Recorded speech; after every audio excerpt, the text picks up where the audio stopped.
What's up, everyone? Welcome back to another episode of the ARC Podcast. I'm your host, Brandon, here with my co host, Matt. How are you doing today, brother? Can't complain, man. Just got engaged, so Wow, doing you great. ruined it. I was Doing going to do well. a little intro for that. I was going to say, I hope everyone had a good 4th, but Matt had the best 4th of July weekend.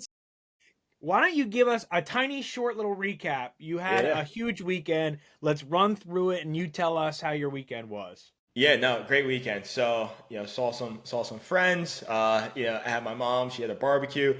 And then my longtime girlfriend and I, we got engaged. We went to the Philadelphia Art Museum. We walked about 20 minutes in the heat. A little Let's poorly go. planned by myself on that part, but that's okay. She said yes, and that's all that matters. That is all that matters. That is all that matters. Yeah, I mean, you had the best weekend of anyone. So, big round of applause for you. Congratulations. I'm Thank you, so thank you. happy for you and Gabby. I'm sure everyone that listens is. So, we're very juiced up for that. And that has a lot to do with what our topic of conversation is going to be today, which is your relationship with fear. Obviously, we're going to look at it from an athlete's lens today. But yeah, we're going to dive into what your relationship is with fear as an athlete, as anyone who's trying to reach peak performance, whether that's fear of failure, whether that's fear of being judged, whether that's fear of success, fear of not being good enough, fear of injury, whatever it is. We're going to dive into all of that with your relationship with fear. So yeah, we'll get right into it. But I guess the first kind of outlet I want to dive into, I think, we both agree is probably the most common thing that we see with most athletes would be the fear of failure or the fear of making a mistake, right? Hmm. And I think an interesting thing about the fear of failure or making a mistake that is always talked about in athletic or performance circuits is you're kind of fearing something that has yet to happen. It's kind of that negative anticipation of what is to come. And the fear that you get from that kind of shows like just that you care. It's that adrenaline that we've talked about before. Just because you feel nervous or you feel fear doesn't mean that that's not something that you're supposed to do.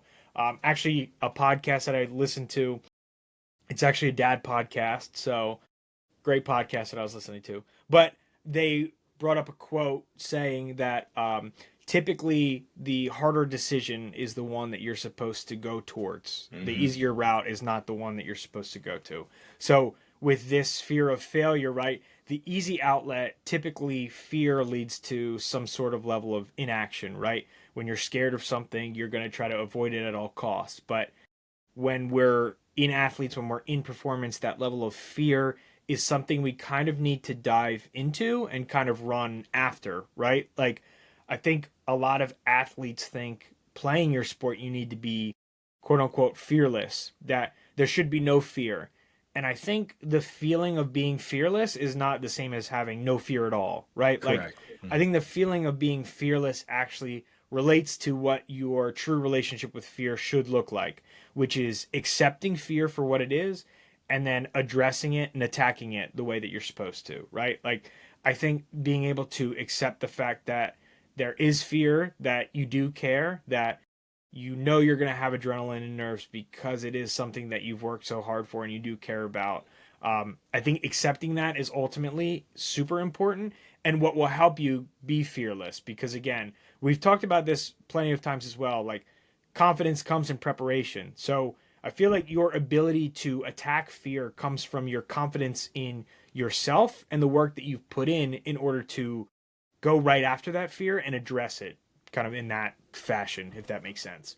Yeah, no, I agree. I mean, it's funny. We were talking a little bit about like MMA before this, and Yes. like Yep. John Jones, and like huge combat sports fans. So like growing up watching like boxing and everything, like yeah, I know one of the main things that like announcers really talk about is like you're kind of nothing until you lose your first fight or you Right. get knocked down for the first time, right? Because it's just like you kind of, especially in combat sports, like there is a real fear there. Like you could be hurt, potentially could end your life, right? In certain Yeah. circumstances and Yep. everything. So it's like you really are putting like your being, your life on the line every single time you get into a ring, you get into like an octagon, anything of that nature. And like in boxing, until you lose that first fight, like you don't know who that guy is. And they usually try to say the sayings like he doesn't know who he is until he loses, or he doesn't know who Right, he is right, until right. he gets knocked down. Because it's like, how can you put yourself in the way of harm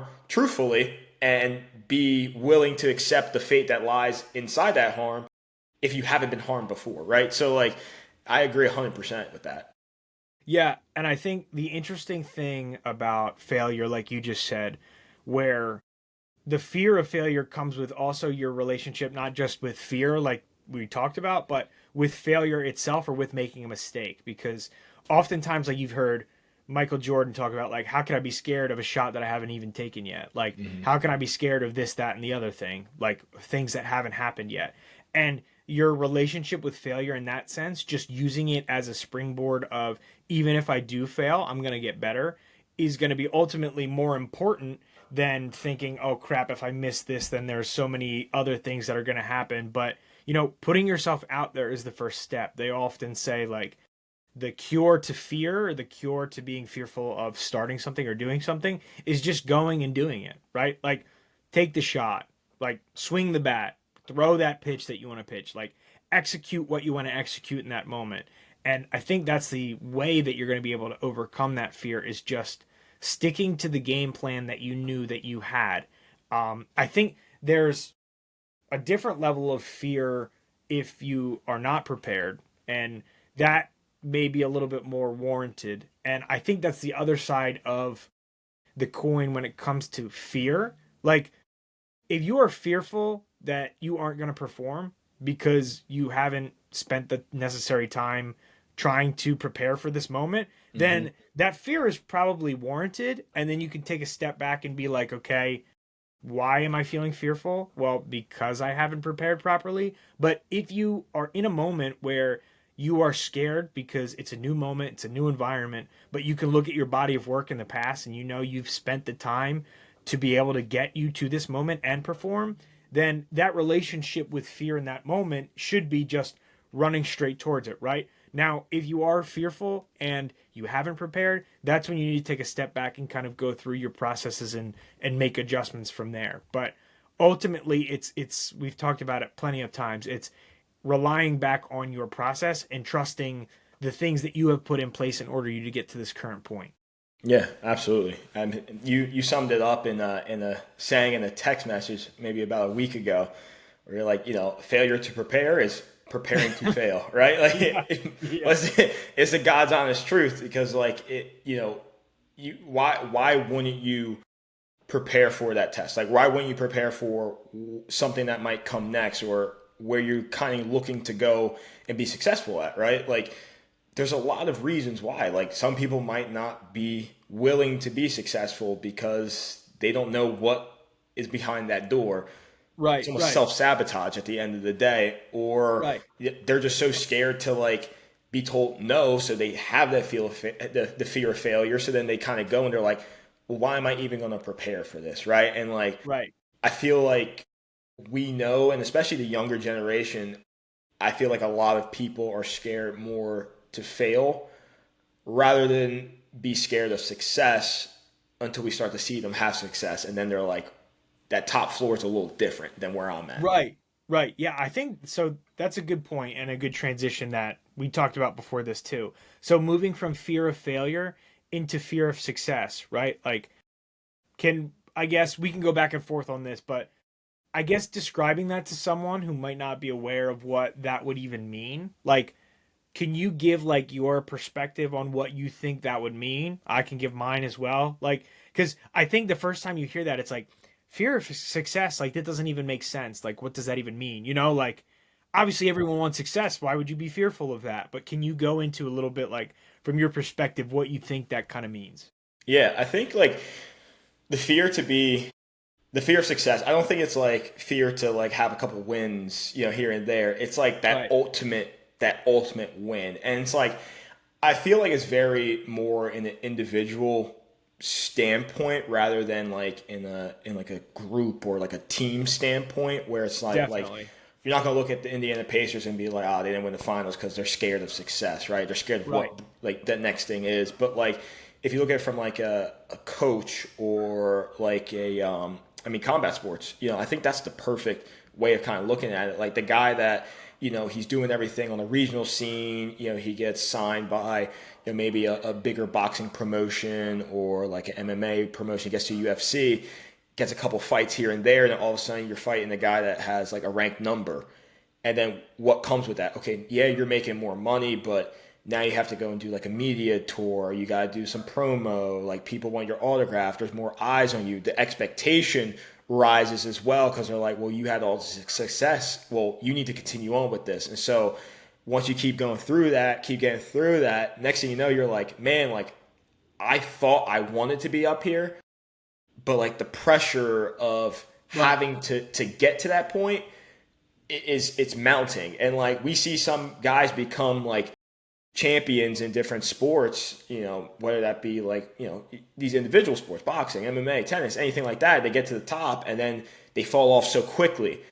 And everyone's like, well, it was a fluke that they got there. It's like, no, no, no. Like, it wasn't necessarily a fluke that they got there. It's just like when they got to the top, it's like there's a lot more hunger, there's a lot more want to be at the top when you're hunting. And then when you become Right. the hunted, it's like, Yep. I don't want to be hunted. So it's like Right. you fear being in that spot for such a long time that you rather go back on the hunt rather than being, the person getting hunted and everything. When you're the prey, it's never fun.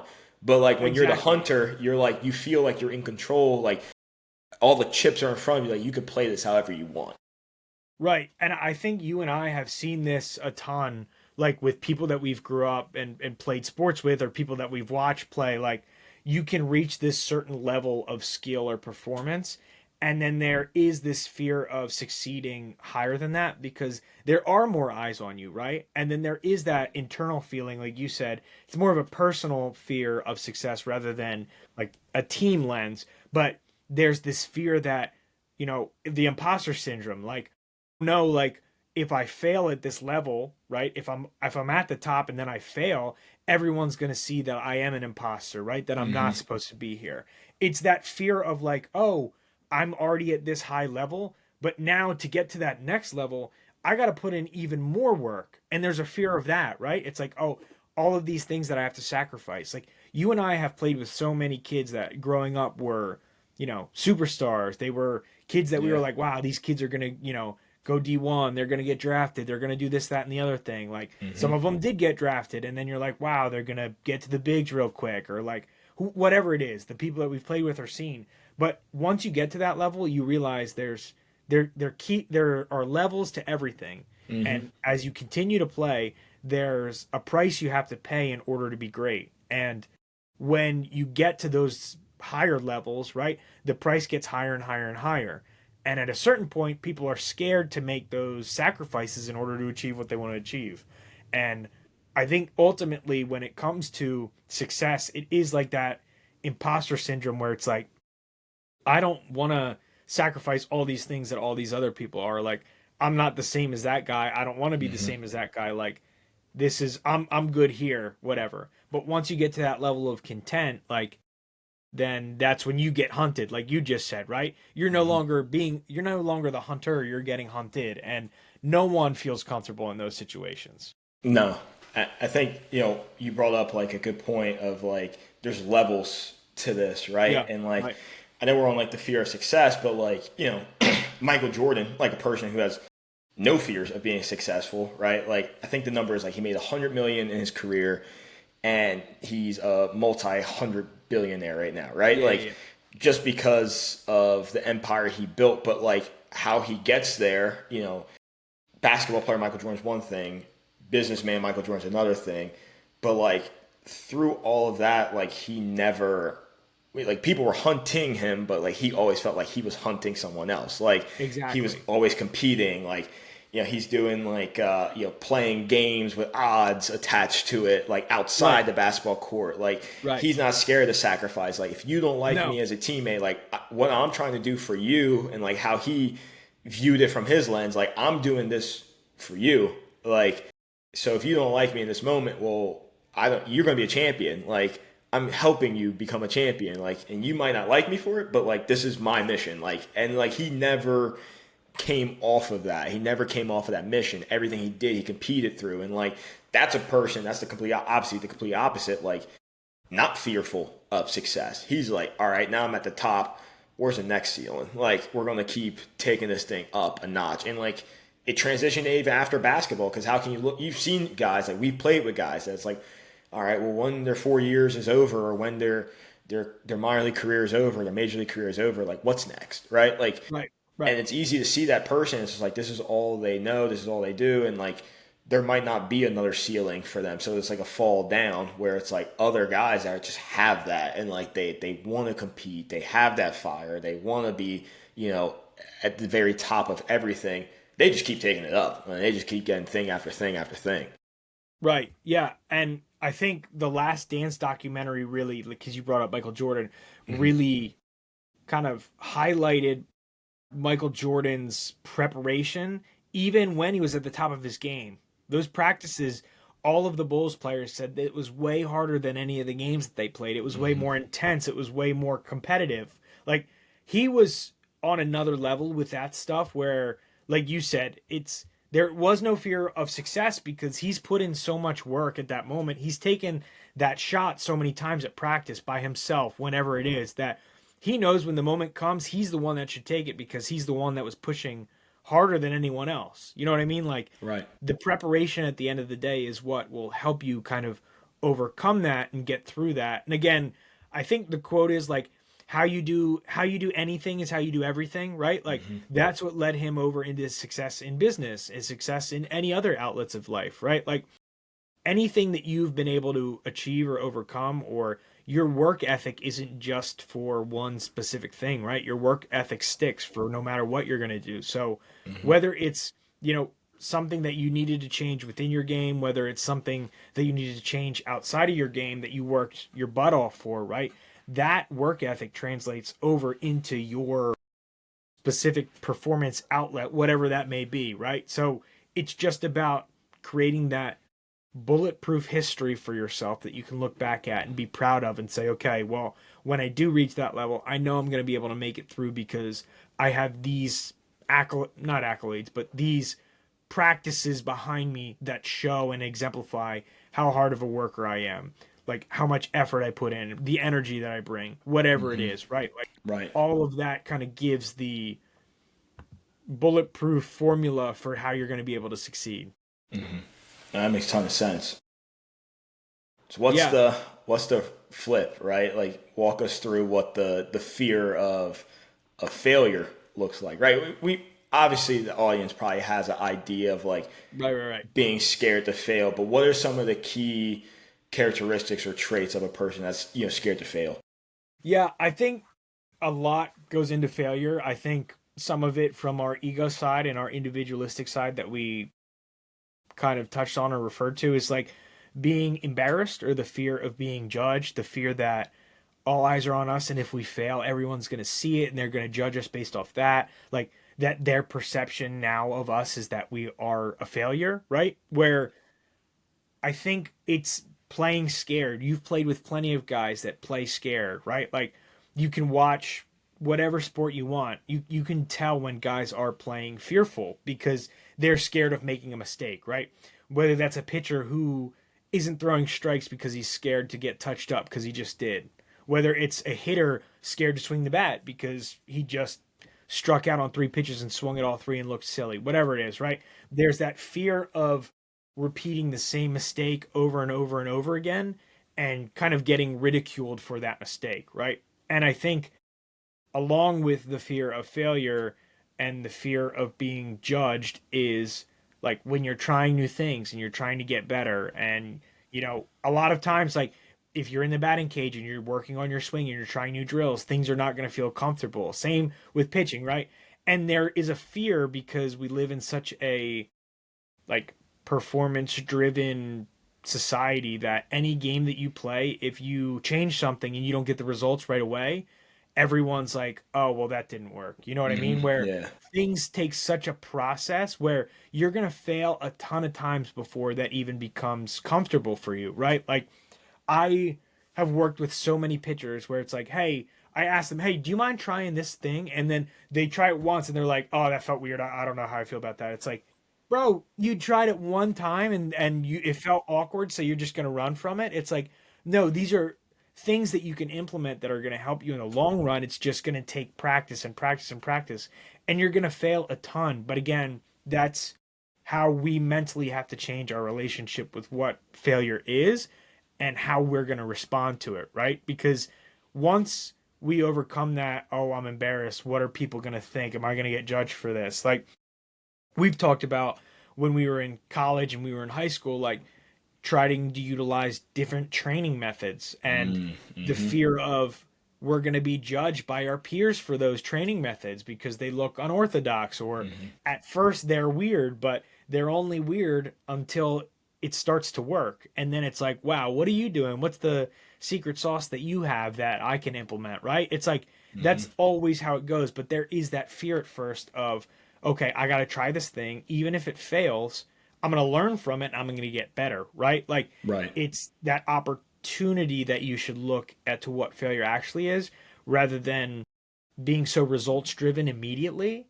Where again, I mean, you've probably worked with tons of hitters where you're like, do you mind trying this for 5 swings? And they try it for 5 swings and they're like, oh, thanks, but like I'm good. I'm good on that. I'm not trying that anymore. Like I'm gonna leave that at the door. But Lord knows.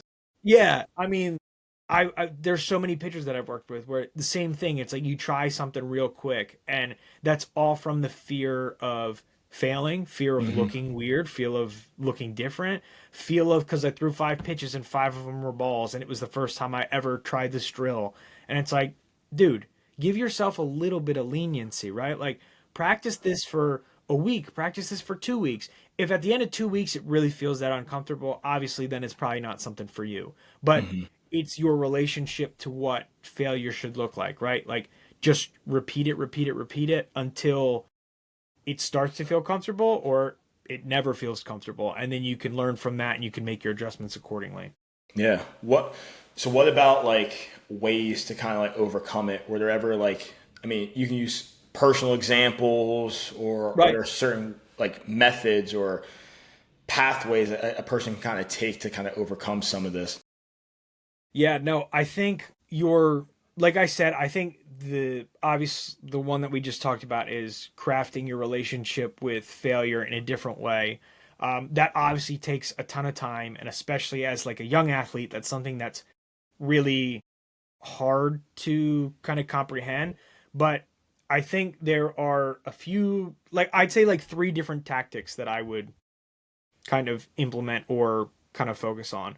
The first being focusing on the process over results or outcome, like we just talked about, where when you're trying something, focus on your feels during that, right? Focus on how this feels when you're doing it, like understanding that there is a vision to this. Now, I'm not saying go throw in a drill or go try new things just because, right? Because you're like, well, things weren't working before. I'm just going to throw this new thing in.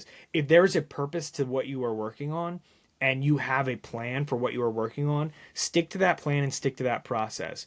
If you are chasing results too soon, you're not letting that process do what it's supposed to do, right? So during your journey, it's about being very process oriented rather than results driven, right? Like we've talked about plenty of times like in your off season, right? What's your off season program look like? Okay, maybe I'm on a specific throwing program. Well, if you're on a specific throwing program and then you're like, you know what, I'm also going to throw in a summer league, and you throw in the summer league and you're not feeling confident, you're not feeling good, right? You're kind of, I don't know, you're hurting the other end of it. You're hurting your specific process that you planned out. It's sticking to your process and trusting your process in order to get to where you need to be and not being so results driven, right? Because if you follow the process the way that you're supposed to, if you follow your preparation the way that you're supposed to, the results will come in the end. It's just going to be something that takes some time and something you need to practice over and over and over again. I think the other part of failure that we talked about, how to overcome it, how to build a relationship with it, is focusing on action over emotion. We Hmm. talked in an episode about neutral thinking, right? Where in the moment when you fail, most young athletes, even some athletes at the higher level, like in the Red Sox documentary, Jaron Duran talks about this. Like you strike out and you're like, man, you that's terrible. You're awful, right? Like your self-talk there is terrible. You're thinking these crazy thoughts. You're like, everyone's watching me and I failed. This is so embarrassing, right? Instead of keeping that emotion in your brain for so long, you can embrace it for 5 seconds, 10 seconds, however long it is. And then from there, your neutral mind should take over. And it's okay. What action can I take now to prevent that failure from happening again? Hmm. Because if we don't learn from our failures, they're going to happen again and again and again and again, right? Like if we let the emotion get the best of us, we're probably going to end up striking out again when we go up to the plate. Um, it's understanding that, okay, what are my next steps? It's trying to think in the most actionable way possible rather than letting your emotions drive how you're going to play moving forward, right? If you're a hitter, if you're a pitcher, if I'm a pitcher and I throw a first pitch fastball and this kid hits it 500 feet over the fence, my next at bat with him, I'm probably going to approach that a little bit differently if I Yeah. can learn from my last at bat, right? Like Right. maybe it's like, all right, well, scouting report, this guy sits fastballs. Maybe we're going to throw him a breaker and see if he bites. We're going to throw him a changeup, see if he bites. Like you can go back to that fastball at some point. I'm not saying disregard everything, but there has to be a new action plan, right? Rather than sitting there and being like, oh my God, this guy has my number. I'm done. Like, what am I going to do moving forward? All I'm going to do is throw breaking balls in the dirt and avoid it. It's like, no, let's just make an action plan moving forward. We learn from those failures and we're going to get better because of that, right? Right. It's that neutral thinking of if we hit a roadblock, we're going to learn from it and we're going to get better from it. That's the second mindset. And then the last one, I think it's kind of a two-parter. And I think it's like incorporating some sort of self-talk and then like some sort of self-talk and then breathing techniques together, Hmm. like we've talked about before. Um, if you can implement some sort of positive self-talk where in that moment, even when you're failing, like you can say like you've prepared for this moment, like you're ready Hmm. for this, whatever your mantra might be that might help you, it's going to be really really important. Or breathing through it, right? If you feel yourself getting in that fearful moment, right, like we just talked about, go take action, go right after it. You've prepared for the moment, but make sure you're breathing through the whole thing. Because if you're jumping into it with the high level of emotions, and Hmm. as a pitcher's example, I'm grabbing the ball and I'm going and throwing, grab, grab, grab. It's like, oh my God, like 10 pitches just flew by. You threw 9 balls because you weren't even thinking about it. You were just trying to run right after it. But like, think about your breath work through it, something that's going to help you stay grounded, right? Like in those moments with your fear of failure, we've talked about this before, the idea of resetting versus reframing. Now, if you're going through all these negative self-talk things in your head and you're letting the emotions take over, that might be a point where you want to reset and kind of get back to a cue that helps you reset and refocus and get to where you need to be. But on the flip side, if it's a moment where you fear the fear of failure and you haven't even done anything yet, there has been no failure that you've faced, and you're just feeling that adrenaline, that nerves, whatever, that's a moment to reframe and say, hey, I'm only fearful of this moment because I'm so excited to be here, right? I want Right. this bad. You can reframe it in your brain as this is the moment that I've been preparing for, and that's why I feel the way that I feel right now, right? Use it as emotional rocket fuel for yourself, right? Like, okay, I'm just excited to be here. I'm ready to do this. I'm ready to dominate. Here we go, right? Now I'm going to jump into it and attack this like I know I should. But I think that's like the other kind of half of it, of the self-talk and breath work. Yeah. No, I love the self-talk breath work. I know we've talked about this before. But I think in a lot of different sports, like there's those moments where guys they can center themselves and they might not take that time to do so. Especially like on the mound, like after you maybe miss a spot, throw a ball, don't get a strike call for you, like you're able to control that tempo and like take a step back, like take a breath, like if you want to talk to yourself, hop back on the Yeah, mound and like big time. then deliver. And like at the plate, like in between pitches, you can do something. You can find a neutral point, like breathe through it, and then like refocus. Like in golf, you can do it before you putt, before you drive. Like free throws in basketball, like there's always those little like pockets in sports where like a person can really like take a moment and like reset. Yeah, Obviously, like some sports, like combat sports, you might not be able to, except like in between rounds.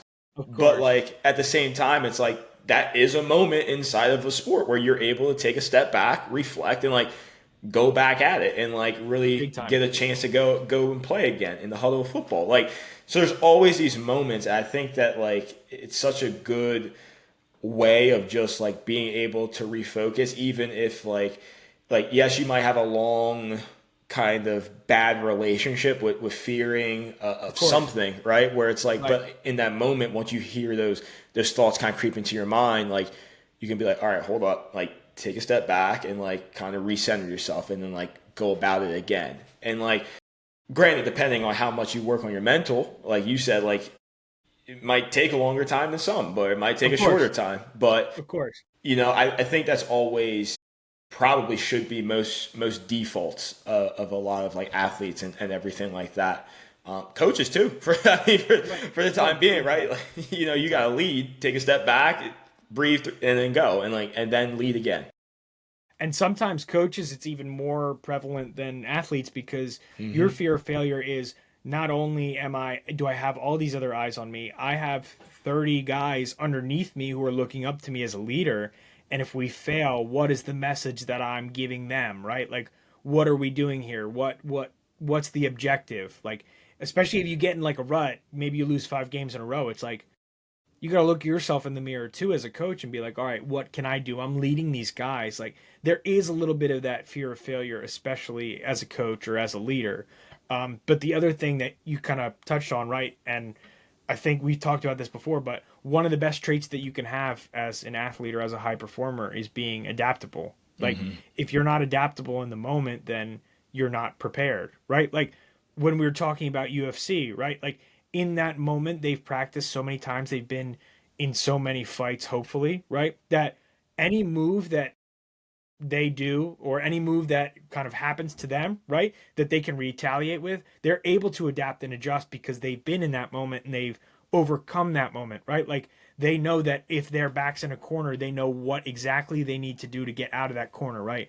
And even though they can't sit there and work on their breath or, Right. give positive self-talk sometimes because it's just so fast paced, they've practiced that so many times during their like prep for the match that when they get in that moment, they are adjustable and they are adaptable, right? Hmm. And I think ultimately, not even just being adjustable and adaptable in the moment, but pre-game, right? If you're working on visualization work, which I highly recommend and would be really helpful, don't just visualize success because that's really easy, right? Like Matt Owens can visualize himself going 4 for 4 with 4 bombs. That's easy, right? Like that's cake. But we can visualize very realistic things, and included in that is visualizing failure and how we overcome that failure, right?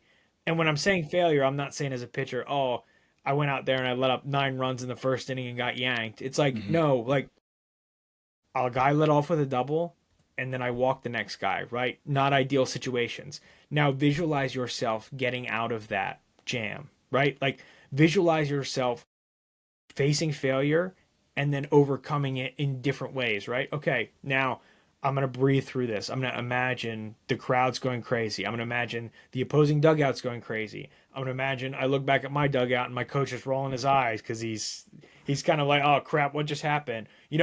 I feel my heart pounding, right? Like really embracing that moment and saying, okay, I'm breathing through this. I visualize through this. I know I can overcome it. That's when you get to your mantra and you say whatever you need to say on the mound.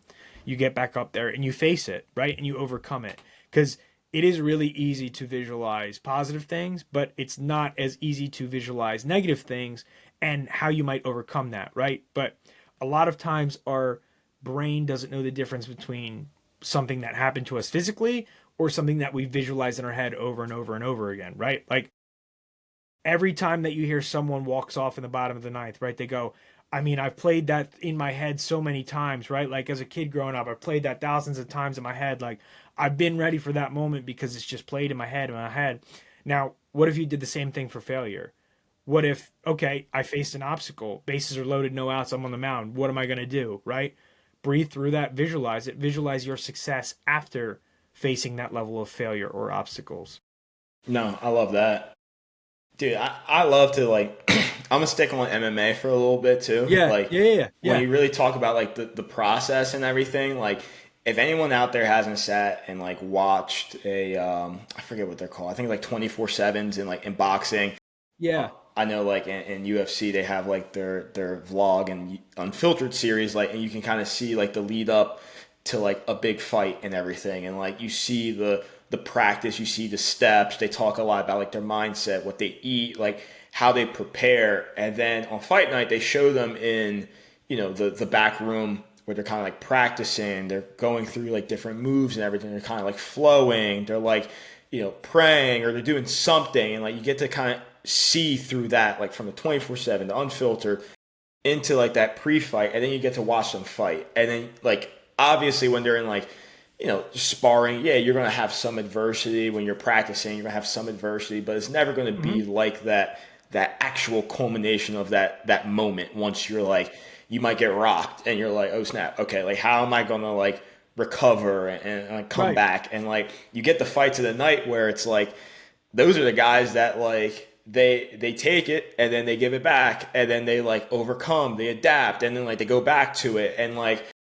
or they just are so tough they just abandon plan and they just go after it. But it's just Yeah. like Yeah. you see the will to win, the will to survive really like illuminate out of those fighters because you're like, oh wow, like this guy really wants it more than the other guy, or they want it so much it almost becomes equal and they put on like a fantastic show. But like when you talk about just like practicing and like seeing yourself do it and like the Conor McGregor, Jose Aldo like knockout. I remember watching that live and like as a younger kid, I'm like, wow, like that's crazy. But like at the same time, like you got to think about like what Conor McGregor was like leading up into that moment. Like Right. he saw himself knocking these guys out, Poirier, Right. Seaver, and like he was talking about it and like he's putting it in his opponent's face. Like I've seen myself like knocking you out. Like I remember he said like he bounced Poirier's head off the canvas and stuff like that. Yeah. And like he's like I've seen this, and like to the point where like the media dubs him like Mystic Mac. They're like, oh, like Right. he's gonna call his shot before, and then it Right. happens. But it's just like it was that want, that desire for like success, and like he didn't have a fear of failure, and it's like it was dubbed as cocky and brash and confident, but it really truly was confidence, but also was like he's just practicing. He's doing what he Right. practiced, right? Like he went out there and performed exactly what he went and practiced, and like Right. they show how he was moving and like how he would like slip and then throw the left on Jose, and then he gets it, and everyone's like, oh my gosh. But it's like, why is it such a shock? Like he practiced it. He saw himself doing it. He put himself there before he got there in the fight. And like obviously fighters don't have the I'm not a fighter, so I can't, if I'm wrong, someone please hop in the comments and be like, but like, obviously like I don't think fighters are in there like when there's another guy about to hit you and you're like, all right, I'm gonna throw that number. I'm gonna throw that number two. I'm gonna throw that left, right, left, and I'm gonna hit him with the uppercut. Right? I'm not gonna. This is the combo I'm shooting for. Right? Like Yeah. Yeah. you Yeah. might practice it. And your coach might be like number two, and like but you're not thinking like what's number two. You just Right. flow through Right. it. You're just like boom, boom, boom. Right. All right, I'm gonna throw that. Or if the look's not there, you're like nah. Like and you're like you just go and you're flowing and you're flowing and you're flowing because in the heat of battle, if like you sit there and you're like I think I'm going to do this. Yeah. And, Right. or he might do this, so I'm going to do this. Like, no, you're just acting on what you prepared to do. You're acting on your practice because like that Exactly. is a high pressure situation and like that it is what it is. And like I know for the Marab O'Malley championship, they showed their heart rates through the fight. And I thought that was one of the most Mhm. interesting things where it's like they got into like later rounds and like their heart rates really weren't even going up above like 140. And I'm like, Really. man, I could walk outside. I was Yeah. probably my heart rate's probably 140 walking to get engaged yesterday at the heat of battle. So like these guys are about to punch each other, take each other down, like they can get knocked out, like and they're like 140. They're just calm, and but they're just acting on like what they practiced and everything. I think that's it's one of the most beautiful sports, but at the same time, it's like when you talk about mental game, you talk about just like fear and everything like that. Like these guys have something to fear every single time they perform, but they also have to practice to get what they want Yeah. and be able to succeed and everything like that. And it's great to kind of watch it in like live action unfold. Yeah, McGregor's such a good example, and he had this quote. I'm gonna I'm gonna botch this, but I'm gonna give a gist. But he was basically saying in a press conference, I don't know where it was, but he was like, if you can dream it, you can see it, like you can imagine it, right? Like you can Mm-hmm. see it happen. I can visualize this happening. And then he took it a step further and he was like, but if you have the confidence to say it, right? Like Mm. you see it and then you say it, he's like, your potential is limitless, basically. Like having the confidence to be able to run through all of those scenarios in your head and then verbalize those, right? Like, I'm going to do this and communicating to his opponent, like, I'm going to do this to you, these moves, and then actually doing them and being successful is like next level, right? It's like Yeah. visualizing that. And like you said, he's done it now so many times in his head that it's second nature. He's practiced it so many times. It's crazy. And then he's verbalizing it out loud, saying what he wants to do, saying what he's going to do, saying that he has practiced more than anyone else and he's prepared for this more than anyone else. And what ends up happening, more often than not, he's going to find his success, right? Mm-hmm. Like for a while, he was the guy, he was the Right. man. Yeah. And I think that just shows, like, if you watch any of those high performers talk about their relationship with failure, their relationship with fear, like, one, I actually saw there was a Bryce Harper quote, I think it was 2 years ago when they were in the playoffs, and he's talking about when he hit that home run against the Padres, and they Mm-hmm. were kind of asking, like, what did that pressure feel like? What's this, that, and the other, right? Like, and he was saying like, oh, well, when I was in high school, like I was dubbed the chosen one, right? Like he saw that moment for himself 10 years ago, right? Like he knew this moment was coming. He's like, there was pressure then, right? To get to that moment. Now he's in that moment, like he's spent 10 years preparing for that very moment, right? Like the visualization, the practices, like he envisioned that from such a young age where now that failure is, I'm ready for this moment, right? Mm-hmm. I've failed so many times that now that I'm in this spot where I need to come up big, I'm going to come up big. And that's where confidence arises from. But that was just another one where I've seen Bryce Harper talk about that. And it's just so cool to see, like, he's like, no, like, pressure now, like there's no pressure now. The pressure was when I was 17 years old trying to get to this point. Mm-hmm. Now I'm at this point. I'm ready. This is fun. This is what I live for. Yeah, it's a pleasure, man. Like you should want to be able to compete with pressure. That's how you know you're like you're in the right place. You're in the right spot at that time. Like once that pressure starts mounting, it's just like, dude, become a diamond. Just like go out and just like do what you want to do, right? What you're kind of made to do, what you kind of work for, and everything of that nature. Exactly. So cool. Like it's awesome. We got to do a list of like high performers where they kind of get that moment and just kind of like take off from there and everything. Definitely. I think that's a great idea. I think that's something we should post out on social media, maybe reviewing some of those high level performers in those situations, in high pressure situations and what they do. I think that would be cool. We should definitely put that out. But I think that'll wrap us up for today Mm-hmm. for our talk on our relationship with fear. Again, before we wrap up, a huge congratulations to Matthew for Thank you. getting engaged this past weekend. That's a huge thing. I'm very happy for you guys and can't wait to celebrate you guys. It's going to be awesome. Very Thank you. excited. Very excited. But yes, I think this was an awesome conversation and I hope we gave everyone some kind of tips and tricks they'd be able to use and utilize, some examples that they'd be able to reference. So yeah, definitely look out for some of those social media posts if we dive into some of these topics a little bit deeper. But yeah, I appreciate you guys all for listening and hope you guys all enjoy the episode. All right. Later. Peace.